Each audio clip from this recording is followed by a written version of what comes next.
I'm Vincent, here at the House of Blues in Chicago. I'm hanging with Gallo, the guy you know.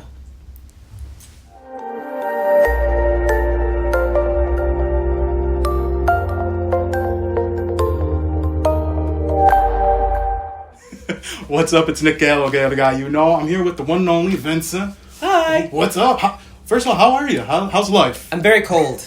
It's very cold here. I'm freezing. I'm actually very good. I'm half naked.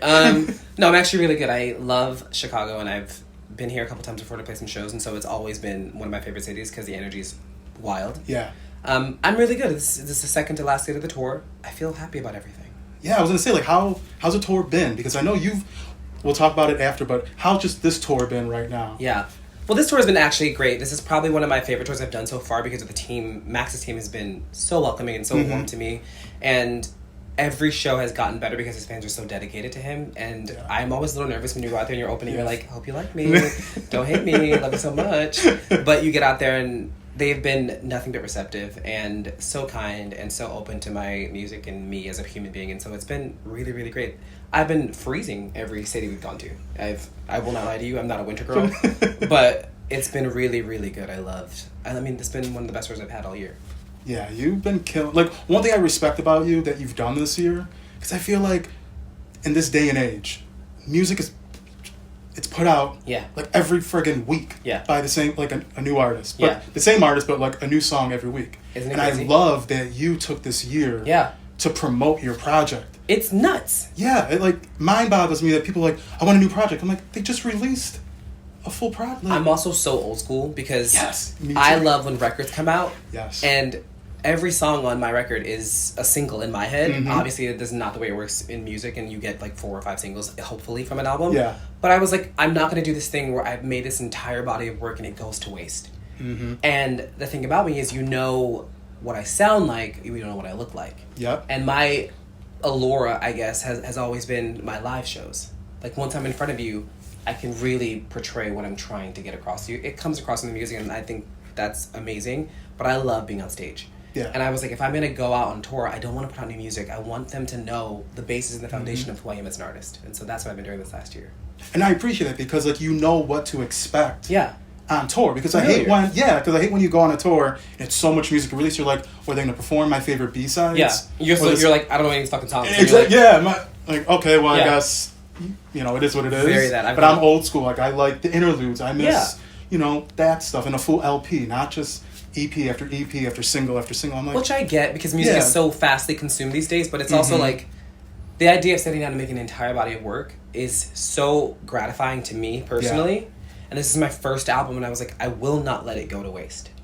I want people to know that it's there and that it's special to me, and I put a lot of work into this. Yeah, and a lot of people did. You killed it. Like, thank you. The album was a masterpiece. Thank you so much. I will say that, like, you took your time, the artwork, the music. Thank you. I like how you just mix different genres as well, because I hate, certain people, they say, I like when people are more genreless. Yeah. Not so... I want to live in music, so whatever it sounds like is what it sounds like. Exactly. If my mind is working the way it should be, it'll be cohesive. Yep. But I want to be able to play with the music and not be set to some weird schedule that people have in their mind, like what it should sound and look like. Exactly. Yeah. Well, I know the one song you did put out, though, was Taste So Good. Yeah. So how was that collabing with Emanike, Haley, as well as Kesha? Like, what was that like? The wildest experience ever. So I got a call from Luke Anderson, who runs Can. He's one of the CEOs. And he was like, hi, I have this idea. It may sound crazy. Just give it a shot in your head. And I was like, okay, here we go. And because I had done a previous campaign with him before where I was a model and a bunch of drag queens were the stars. And I was like, cool. I showed up as a favor and ended up being in my underwear on like billboards around LA. And I was like, it was me and like 2 model men. And I was like, no. This is my friend. And then he called and he was like, I would love you to be a part of the song. And then Leland, who wrote the song, is an incredible songwriter choice of mine and everyone else. And he was like, great, lay it down. I laid down my version, left. Then maybe 2 days later, he's like, well, these people are on the track now. And I was like, who? And he's like, oh, it's Emanike Uzo, who's incredible. Haley, who is just one of the sweetest people I've ever met in my entire life. And he was like, Kesha's also on the track. And I was like, you definitely left that name for last. You tried to get me, bitch. You got me. You gagged me. It's been the best, and they're all so sweet, and they've been so iconically supportive of the song, and it did so well. There's a bunch of billboards still in LA around of all of us on it, and it's just, the song itself is for a weed campaign. but it slaps. Yeah, like, it's a good song. It hits so well. So it was one of those things where we were so lucky, and then it got put on radio, and it's been really, really cool. It played on radio down south. It played on radio in LA. It's been really, really fun. I'm very, very proud of that song. Yeah, you happy to be part of it. And I was happy, like you said, it was one song. It was enough to give people for the year. And exactly. The rest is... And I put out little different songs from... I was on a bunch of TV shows, and I did some songs on TV shows on Love Victor, some on different shows, and it was like, great, this is this is what's perfect. Needed. Yeah. Exactly. I'm still in the ether, but I'm doing my own thing. Yes, exactly. Yeah. Well, yeah, I want to say, like, you know, there will be tears. It's almost going to be 2 years old. Isn't it nuts? It's crazy, because I remember when you were promoting it during COVID, and, like, I remember the anticipation of it. So, like, what does it feel like? Because I feel like it was yesterday. Yeah. It doesn't feel like it almost It feels like that to me. Yeah. I was talking to my manager about it, and he was like, oh, it came out a year ago. And I was like, no, babe. It's been a full year. Yeah. It's literally, I sang higher in every goddamn dive bar in America. Like, I can promise you this song has been out for a very long time. And then we looked and we were like, oh my God. Yeah. Because it doesn't feel that way, because the pandemic shifted all of our minds and how time works. And so now it's been one of those things where we genuinely have had this body of work out for 2 years, and people are still, like, loving the songs. Yeah. And listening to the songs. And I am forever grateful for that, because I did not expect it to... You know, people's minds wander when it comes to music. First 20 seconds in, they're like, cool, I like that, and they move on. Yeah. People have continually been listening to the music, and it's been mind-blowing for me, and I'm so grateful for it, because it's special to me, and I want people to know that it's there. Yeah, you know? definitely. Well, that's what with Higher, when you released it, released it in April of... I mean, it was a time when all of us were... It was scary. Yeah. Like, how did you feel internally? Because I know you're working... preparing for it, and like with COVID, none of us really. Yeah. Remember, everyone was like, "Oh, we're in a tour in another 6 months, and then another month." Yep. Yeah, 6 months. My tour got canceled, and I was like, "Great, see you guys soon. Promise it'll happen. Love you. Yeah, I'll be there." But how was it for you, like having that as the single and not knowing? I guess, like, were you nervous? What was going through your head? Because it was. I mean, it's. I think the thing for me was, we wrote the song, Jay Hart and Storyboards, who Storyboards produced, and Jay Hart co-wrote with me, and they are both amazing. Storyboards is a trans producer, and she's one of the most iconic people I know. We made the song over FaceTime. Dang. None of us were in the same place. I recorded, sent my vocals in, everyone did their things. We got the song back, and each of us, over like the course of a week, were like, this is really good. And it was one of those things where, more so than it being really good, we were like, I feel happy after listening to this. And we are stuck in the house, and we've had shitty moments, but I feel really good. So my mind, when I sent it to my manager, I was like, hi, this is the single, because listen to it and tell me how you feel afterwards. Yeah. And what I'll do with Bradley as my manager, I'll send him a song, and I'll go, call me back, because I don't want to look at you while you do it. Because I don't need that stress. Yeah. And he calls me back, he goes, this is it. Yeah. And that's rare for her. She's very much like, no, maybe we could try to turn it here. But then I was like, I know that's special, because I feel rejuvenated after it. And I haven't felt rejuvenated in so long. And so the night that it went out, I turned my phone off. Because I was terrified. Yeah. I was like, great, this is a song in the middle of a pandemic. No one's going to listen. No one's going to care. And if, like, anything, I think the message I put out was, this song is coming out tonight. I had dropped some teasers. Everyone was like, this sounds really fun. Yeah. I was like, the most that you can do is dance in your room. And if you feel like doing that, I fully want you to have that moment. Do it. Enjoy yourself. That's what the song is for. I hope that it makes you feel like you're not going through what we're going through. That was my only thought. We put it out. The first couple days, it was like, this is cool. We love this. And then I started seeing it as things started opening up. Yeah, it was... I went to my first bar, like, end of May. And it was like, I walk in, and the song's playing, and everyone knows the words. And I was just like, huh? I was so confused, and my best friends were all like, no, girl, we know the words. And I was like, how do you know the words? But it has changed my life, because it was a song that I wanted for specifically our community, because we already go through so much in our heads, where it's like, we're lonely, we don't have family to go to, even when we're not in a pandemic. Yeah. So of course you're stuck with your mind, and you're stuck in this place, and you don't know how it's going to end. And you're going through it, and you need something to bring you out of that. And that's what that song was for me. Yeah. And I hope that was what it was for others, and it turned out to be just that. Yeah. And then for a year and a half afterwards, I promoted the shit out of it. Like, yeah, you've been killing it. I mean, but girl, it's the perfect song. Yeah. Like, thank you. It's one of them songs that's gonna, like, be around for a long... You know, like certain songs have that All I Want for Christmas Is You vibe. Very that. It's that type of My song. mom goes, that's your Crazy in Love. And I was like, cool. Yeah. When I'm 80, I'm like, where have you been? But, like, honestly, I would, because I still feel really good every time I sing it. Yeah. I feel alive every time that song comes on. It makes me feel alive. Yeah. You know? You killed. I mean, I'm just happy for you. Thank you. Excited for you. And, like, I know, because it's so different, because you're used to dropping a single and promoting it. You know, like, getting out there. Very that. You know, performing, like you said, everywhere. And you're like, okay, I got to do virtual concerts and virtual performances. When I tell you that my bedroom turned into so many different arenas, the way that I decorated that bitch out, it was literally me on every platform playing a Pride. And I was like, hi, I'm in the rainforest and let's do a show. It was very strange, but it taught me how to be creative. Yeah. You know? So I give you a lot of credit, because that was, like, scary, I feel, for every artist dropping a project. So I give you a lot of mad respect for that, because that's tough. It's not easy. We were terrified. They were like, don't put this album out. And I was like, it's coming. Coming in. It's going to come out. Hey, look what it did. Here we go. Yeah. Exactly what you wanted to do. Yeah. So it's awesome. But, you know, you did Coachella and Planet Pride. Yeah. 2 huge fests. Yeah. Like, tell me about... I know each of them are totally different. One's in an urban area. One's in a rural area. What a summer. I think we did like 40 Prides this summer, and in between that I had just gotten off of my tour, and then we found out we were doing Coachella, and Bradley messages me and he goes, you're going to be at Coachella, you're going to be playing in the Do Lab. And I had never been to Coachella, never to see a show, because I love being on stage. I don't love being in big crowds. It stresses me out. I get anxiety. I'm like, mama's got to get out. And so I was like, the Do Lab, it's like at a house outside of Coachella. We'll love that. And then he sends me a picture. No, I called my best friends. And I was like, I'm performing at Coachella. And they were like, shut up. And then I was like, it's something called the Do Lab. It's like maybe a house outside of the festival. And they were like, no, girl, that's in the festival. Like, it's like a famous place in the festival. And then my anxiety hit. And I was like, uh-oh, here we go.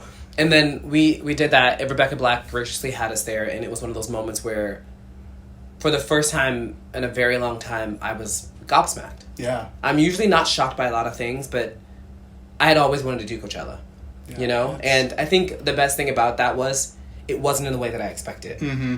And that's what made it so special, because I got to go on stage and have this moment and look out, and not expecting anyone to know who I was or hear the song and know the song, and the song starts. And it was the remix that Ty had made, and it was... People started singing along, and I remember bursting into tears afterwards. Yeah. That was an incredible moment.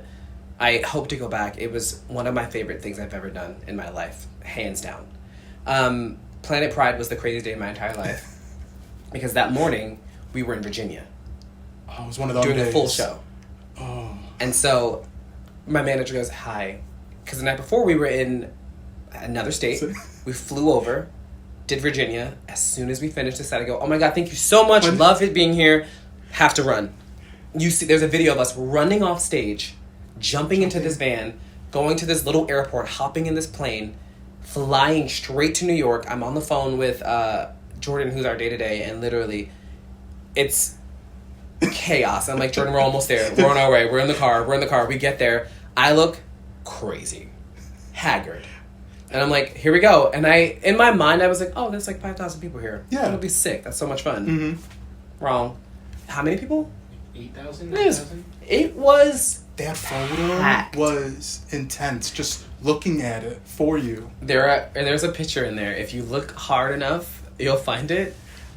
As I'm walking on stage, my manager goes, stay in the red box. And I was like, what's in the red box? And he's like, just don't leave out of the red box. And I was like, got it. I'm standing there, and I start singing, what? And this fire erupts out of this, like, off stage, but you can feel it there.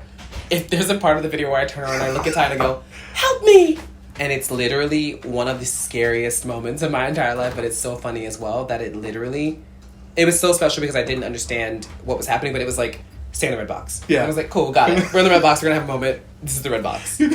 But that night was incredible. I mean, Kim performed. It was so magical, and it was such a magical moment for me to be in New York and have like what felt like a full circle moment of me, because I had only played higher maybe 4 times in New York, and it was on a boat and then at a party in $3 Bill in Brooklyn, and so I got to be in front of these 8,000 people, and everyone was singing along, and I knew they were dancing, and I was like, cool, that's what that's for. Yeah. You know?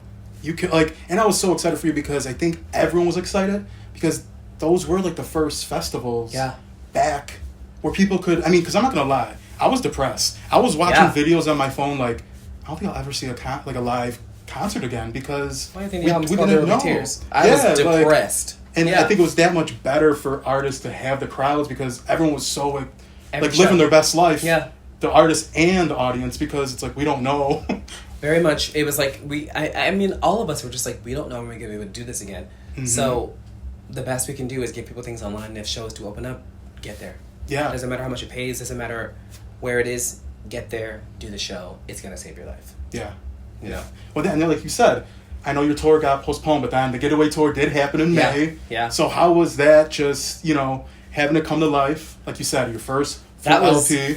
I was like, I mean, I think the first show was in Boston, and I was just like, do I still know how to do this? Because it was one of those moments. I'm such a perfectionist on stage.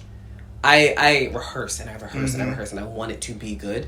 So getting back into the swing of things, and my dancers were with me, and I was like, I had done this whole big thing with AT&T, and there was an opener in each city, and so it was a cool thing, but it was very like, it was a moving train. Yeah. It was like, we have to do these shows. There was no missing anything. We cannot be late. These are the moments. That tour was one of my most, I think, for me, defining moments of who I am as a human being and who I am as an artist, because I got to see what I was made of. Because I had forgotten it. I mean, like, that pandemic put us all through it, and I had fully forgotten if I could do that and be good at it. And it really, I struggled a bunch because I had to find my footing again. Yeah, it took a lot out of everyone, I feel. Yeah, and it was the first time I'd ever done the album live. Yeah. And so I was like, I hope you like these songs. You've listened. I hope you like them. And so it was one of those moments where it was like, this is what I have to offer, and I really hope you like it. And it was a beautiful moment for me, for sure. I loved the Getaway Tour. I'm so happy and proud of it. I'm happy like it came and it happened, and because like you said, it was scary. I remember when it was first announced, and then all the craziness, and I was happy it happened. I seen it happen. I was like, me crying on the couch. I'm like, guys, the tour's canceled. We're not gonna make it out. I'm so sorry, babe. Love you. The money's coming back. Hold on. Keep faith alive. It was bad. Well, one thing I love that you did, the Terrell show. Oh my god. You did it twice. Yeah. You are hilarious. Yeah. And like your personality is awesome. Like I'm happy you get to show that in, shows like that. Yeah. How was it for you? Because Terrell's hilarious. Terrell is one of the most talented people I know. Uh-huh. He's just genuinely, what you see on that camera is Terrell. It does not turn off when the camera turns off. And that's what makes it so good. And I love Terrell because he started off doing that as reviews for the shows. Yeah. And then it became this thing where he was just, people were like, we love you and you're so good at this. And he cares so much about the music and the musicians and the people. Even before you get there, he has an entire team sitting behind him, and they're like, how can we take care of you? How can we make this the most fun and easy thing for you to have so that you feel comfortable being yourself? Mm-hmm. And that to me spoke volumes, because the first time I'd ever seen him, he was like doing a review of my video, but like also like flirting with me, and I was like, I'm terrified. I don't know how this is gonna go. And I got there, and now he's a great friend of mine now, because it's one of those things where he, like you, genuinely care about this art form of interviewing and making sure that people care and see and know who an artist is beyond what they're fed in everyday life. Because that's not real. You get to see people in things like this when they have moments and speak from the heart. Yeah, definitely. Well, now, I want to do a quick rapid fire. Boom. Just something fun, and then we can wrap up. Favorite girl group or groups? Destiny's Child, babe. Okay. Favorite pop diva or divas? Wow, how dare you. In this order. Okay. Celine Dion. Okay. Whitney Houston. Beyonce. Okay. Beyonce's my number one, but then Mariah Carey's in there as well. Okay. Favorite boy band? 112. Okay. Oh, I like that. Okay. Yeah, you thought I was going to say NSYNC. Yeah. You fucking no, wrong. You know 112? Okay. Yeah. Peaches and Cream, Peaches Dance and with Cream, Me? Okay. Babe. What do you mean? Yes. Songs. First concert? First concert was Cascada. Cascada. Oh it was like one of those concerts where like the radio shows do like a bunch of people. Cascada was like the headliner, and she came out in a mini sequin skirt, cowgirl boots, a like halter top, and a cowgirl hat. And I was like, this is a wild bitch, and I'm in. I'm in. I love it. Favorite Aaliyah song? At your best, you are loved. Okay. Yeah, love that. This one. Favorite musical duets or duet? When You Believe. Okay, it is iconic. It is. Tell him, Barbara and Celine. Mm-hmm. Judy and Barbara. What is it? What's the song? Happy Days. Oh, that's a throwback. Yeah. She's an old girl. Yeah, she knows her stuff. It's all good. And last one, I want to say, what is your favorite Mariah album? Oh, you're really giving it to me. There's Charm Bracelet, obviously. But then there's also the Glitter album. Glitter album was slept on. It slaps. Yes. Lead the Way. Uh-huh. Are you kidding me? Never Too Far. Never Too Far. DJ Saved My Life. DJ Saved My Life. Loverboy, obviously. Then also, like, Emancipation of Mimi is iconic. Classic. Yeah, you can't really... For her to come out of, like, left field and be like, no, you thought I was gone. And also, she came back and killed... Hits. Everybody. Hits. She was like, no, I'm going to give you hits for years. Yeah. Because I'm the girl. And it was the deluxe with more hits. I was like, man... That's what you do. And then she wrote 18 of the #1 singles. Boom. Sorry. Right? Yes. You're jealous. It's fine. Agreed. Everything's fine. It's MC, so... What are you going to do? Yeah, you can't... I'm Mariah Carey. But, it's almost the end of the year. It's crazy. Yeah. We are in end of 2022. Yeah. And 2023, I'm excited for it. I just don't want to get older. I'll put it like that. So... Be like Mariah Carey. We don't anniversaries. Always anniversaries. Anniversaries. Yeah, it's just... No expiration date. Yeah. Yeah, that's all it is. But what are you excited for? What do you have planned? This tour is over tomorrow, and I'm going to go sit in my house, and I'm going to get very high. I'm going to take some edibles. I want you to know that. So when you see me online, I'm posting these videos, babe, it's because I'm lit up. I've been working all year. I'm going to rest, but I've also been working on new music, and that is what my next year will look like. I am very excited to up the ante and be the artist in person in this world and this platform that I've wanted to be for a very long time. And the music that I've been working on is some of my favorite, and it's made me very proud to be an artist. I had to find my love for reaching out and being creative and digging in the ether and finding out what that looks like for me. So I'm excited just to be a person again first, and then to dive back in a new space as a new artist, as a new person, and to evolve as that. Yeah. As a whole. Mm-hmm. It's completely understandable. Yeah.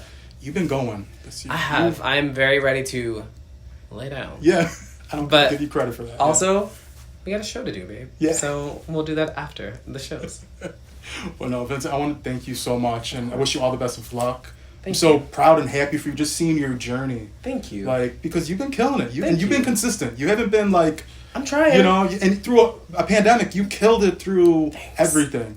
I'm trying. Also, congrats to you, because this is probably one of the most in-depth interviews. You knew a lot of things that a lot of people do. That's not true. Someone did a fact about me and I was like, I've never been there. But Godspeed. It's a pet peeve of mine. It's because you care about it. It's your art form and you want to make sure that you're right. This was perfect because you knew everything.